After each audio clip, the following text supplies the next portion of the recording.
Hi అండి. ఇప్పుడు YouTube పోల్స్లలో తర్వాత వెబ్సైట్లలో కళ్యాణ్ పడాలకి టాప్ 1 ఓటింగ్ పడుతుంది కదా అని భయపడి కామెంట్స్ చేస్తున్నారు.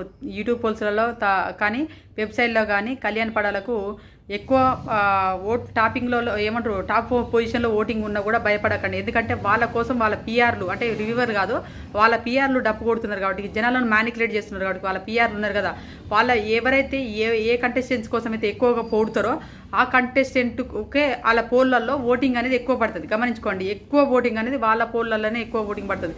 ఫర్ ఎగ్జాంపుల్ నేను తనుజ గురించి ఓడినాక నా పోల్లలో ఓటింగ్ అనేది ఎక్కువ నమోదవుతుంది తనుజకు. అదేవిధంగా ఏ రివ్యూవర్లు అనకండి, వాళ్ళు పీఆర్లుగానే అనుకోండి. ఇప్పుడు నువ్వు పీఆర్లా అంటే నేను కూడా పీఆర్ అనుకోండి. ఎందుకంటే నేను ఒక అమ్మాయి లేడీ ఇంత దూరం వచ్చింది, అమ్మాయి విన్నర్ అవ్వాలని నేను బలంగా కోరుకుంటాను. కాబట్టి నన్ను మీరు ఏమనుకున్నది పీఆర్ అనుకున్నా మీ ఇష్టం. అది నాకు ఎంత పెద్ద కోట్ల జనం అయితే నాకు సబ్స్క్రైబర్ అయితే లేరు కదా.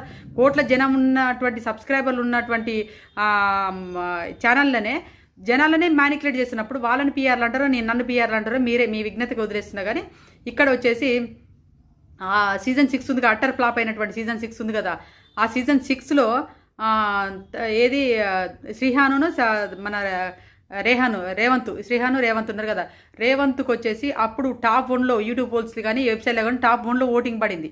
అప్పుడు టాప్ 1లో ఓటింగ్ పడినటువంటి కంటెస్టెంట్ అక్కడికి వచ్చేసరికి రేవంత్ వాళ్ళ పాప కోసం గిఫ్ట్ ఇవ్వాలన్నాడు కాబట్టి ఆ కప్పు తీసుకుపోయి వాళ్ళ పాప చేతిలో పెట్టాలన్నాడు అని చెప్పేసి అప్పుడు ఆ అబ్బాయిని రేవంత్ని విన్నర్ చేయాలని చెప్పేసి శ్రీహాన్కు ఒత్తిడి చేయడం వల్ల శ్రీహాన్ ఆ మనీ బాక్స్ తీసుకోవడం జరిగింది. అప్పుడు ఈ కప్పు రేవంత్కు సొంతమైంది. దాని తర్వాత రివీల్ చేసినప్పుడు ఏమైంది, శ్రీహాన్కే ఓట్లు ఎక్కువ ఉన్నాయి అని చెప్పేసి చెప్పిండా చెప్పలేదా? అప్పుడు యూట్యూబ్ పోల్స్లలో ఎవరికి ఓటు ఎక్కువ ఉన్నది? రేవంత్కు. మరి అన్అఫీషియల్లో విన్నర్ అయింది ఎవరు? శ్రీహాను. అదే చెప్తున్నా, ఇక్కడ కళ్యాణ్ పడాలకు ఓటింగ్ ఎక్కువ ఉందని మీరేం భయపడకండి. వాళ్ళు పీఆర్లుగా మారారు కాబట్టి, రివ్యూవర్లు కాదు, వాళ్ళ పీఆర్లుగా మారారు కాబట్టి వాళ్ళ పోల్లకు పులేమనుకొచ్చి వాళ్ళ పోలలో అమ్మ కళ్యాణ్ ఓటేసుకోవాలని చెప్పేసి ఓటేసుకుంటారు. దాన్ని చూసి మీరు బెంబెలెత్తి మా ఓడికి ఓటింగ్ మా అమ్మాయికి తక్కువ ఉంది, మా అబ్బాయికి తక్కువ ఉందని చెప్పేసి మీరు అనుకోకండి. అక్కడ కళ్యాణ్కి ఎందుకు పడుతుందంటే ఇక్కడ ఉన్నటువంటి యూట్యూబ్ పోల్స్లలో కానీ అన్నిట్లో కానీ అందరూ కూడా కళ్యాణ్కి పీఆర్లుగా మారారు, కళ్యాణ్కి భజన కొడుతున్నారు కాబట్టి.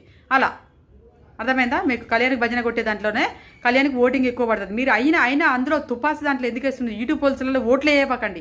ఈ తనుజ ఫ్యాన్సే కానీ ఇంకెవరి ఫ్యాన్సే కానీ ఓట్లు యూట్యూబ్ పోల్స్లలో వేయకండి. అన్అఫీషియల్లో ఓట్లు వేసుకోండి. అన్అఫీషియల్లే లెక్కిస్తారు. యూట్యూబ్ పోల్స్లో వచ్చేసి గిల పోల్స్ లెక్క పెట్టేసి ఆడ విన్నర్ని ఇవ్వరు. అన్అఫీషియల్ అంటే ఏంటిది? హాట్స్టార్లో ఓటింగు, మీ మొబైల్ నుంచి మిస్ కాల్, ఈ 2 ఇంపార్టెంట్. మీరు ఎవ్వరి దాంట్లో ఓట్లు వేయని అవసరం లేదు. ఈవెన్ నా దాంట్లో కూడా ఓట్లు వేయని అవసరం లేదు. మీకు అర్థమైంది అనుకుంటున్నా, మీకు అర్థమయ్యేలాగా చెప్పింది అనుకుంటున్నా. ఈ వీడియో నచ్చింది అనుకోండి, ప్లీజ్ దయచేసి లైక్ చేయండి, ఛానల్ సబ్స్క్రైబ్ చేసుకోండి. మరిన్ని అప్డేట్ కోసం మా ఛానల్